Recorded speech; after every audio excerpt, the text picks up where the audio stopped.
Good morning there, folks. Day 90 of the camper pod build. I'm actually out here quite early this morning.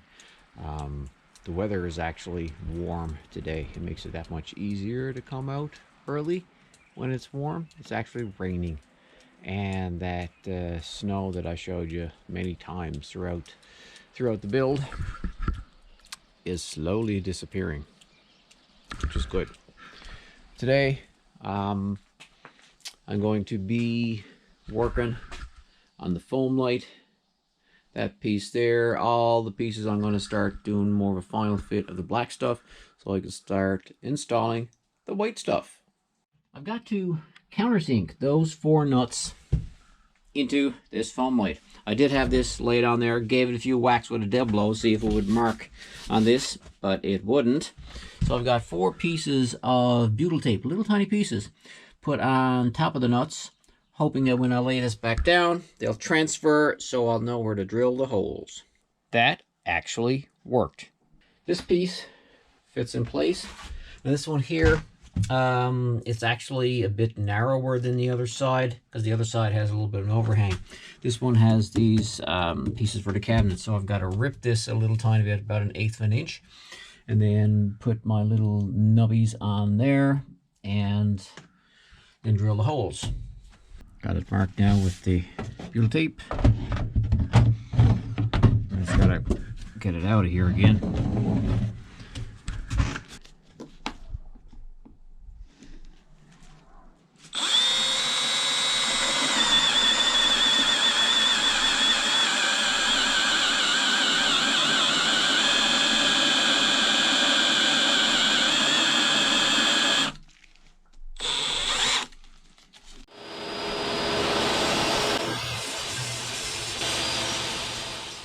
A little trim on the shelf, and it actually looks like it's supposed to fit.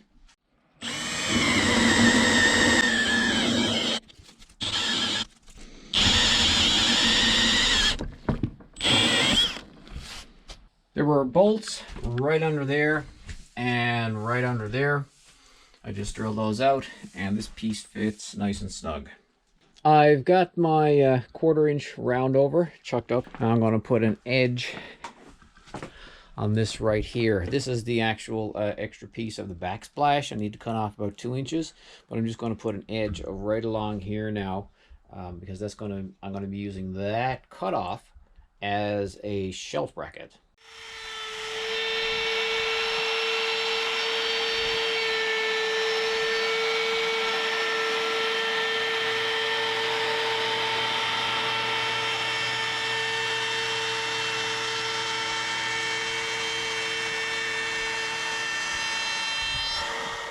That looks pretty good. Now, I didn't have it on top speed. It got like 6 speeds. Had it on 5. A tidy 3/4 inch shelf bracket with a 1/4 inch round over on the inside edge.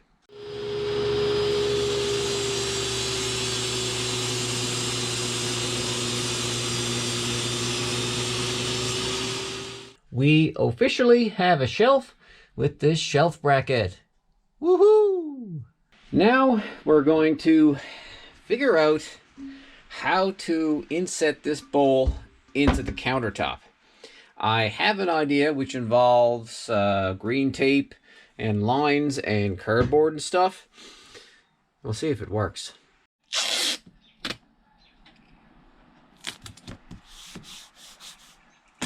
The next thought for this sink installation, I've got, this is the outside of the sink. That little dot there's 5/8 of an inch in from the edge where the bowl, so the bowl will sit on this 5/8 here. So now I just have to, I found a circle, thank you Google, and now I just gotta cut out the middle.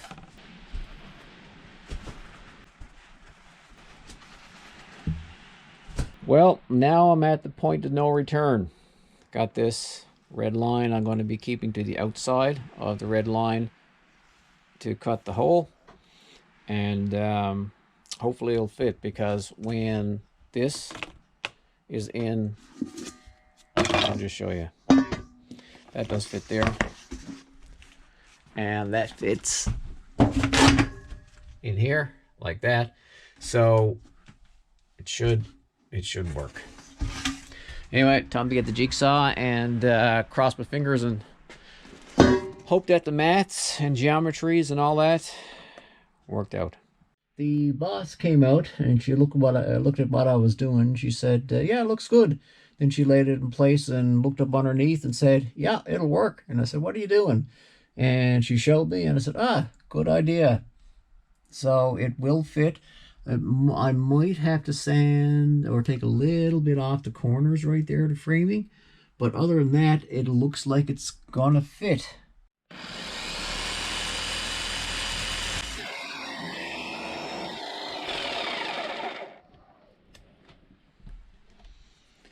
Okay, I'm getting more melting than cutting with this fine-tooth metal blade. I'm going to have to go to a little bit more aggressive wood blade.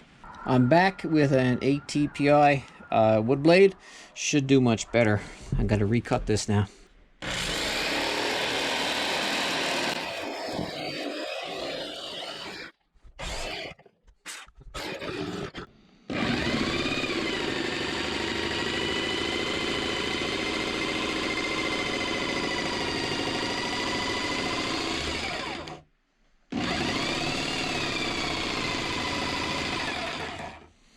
I was having a little trouble with the blades. I initially started off with a 18 tooth metal blade, but I was getting more melting than cutting.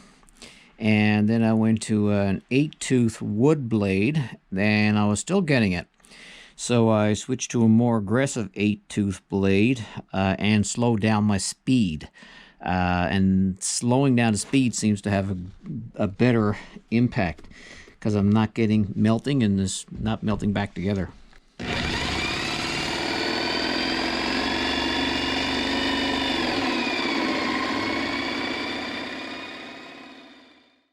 Let's clean this up and see how it fits. And the bowl fits.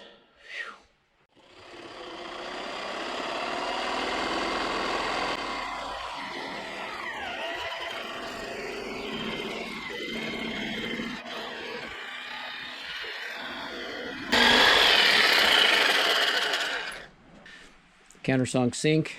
It's not hooked up yet, but that's fine. I'll do that later. But those panels are on, screwed in with the top laid in place. Might do a round over on the edge of the top later because that's still loose, but that's fine. Now, what next? I cut these holes in this 1/4 inch Foamlite with a Forstner bit in my drill press. Now, I think it might have been a little bit too fast because it did start to melt, so I could only, press down a little bit, ease up, press down and ease up because the plastic would end up melting. I suppose if I had it on a slower speed, it would chew through it, but it did get through. I just took a little longer, and it did give a pretty clean cut. With day 90 coming to an end, put my hat back on because my ears are getting cold again. But before I say see you later, I'm going to do a quick walkthrough just to show you what I was up to today. We worked on this here. Templates for the top I had to make, and templates for the bottom in order to get the bathroom sink in there. Installed these front panels here with buttons and screws. May continue using screws elsewhere, may move it to something else where it's a work in progress. Also installed this white piece here. This actually took a little bit of, actually used my block plane, my small hand plane with this because something was a little out of square. And it actually, with a little bit of finesse, I was able to use the Foamlite and get curls. So you can use a hand plane with Foamlite, or I can anyway. Just like I said, it takes a bit of finesse. And I also installed this section right here. Took some measurements and got everything fitting well.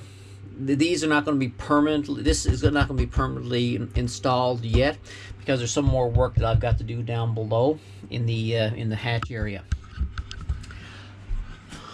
Well, that's it for day 90 of the camper pod build. Stay tuned for day 91. where I start looking at doing the face framing of the cabinet under the bed, as well as look at the front face of the kitchen cabinet. Looking at doing it in one piece. Before I was looking at doing multiple pieces. Going to take some measurements and see if I can do it in one piece. Anyway, that's it, folks. End of day 90 camper pod build. Thanks for watching, and we'll see you in the next video.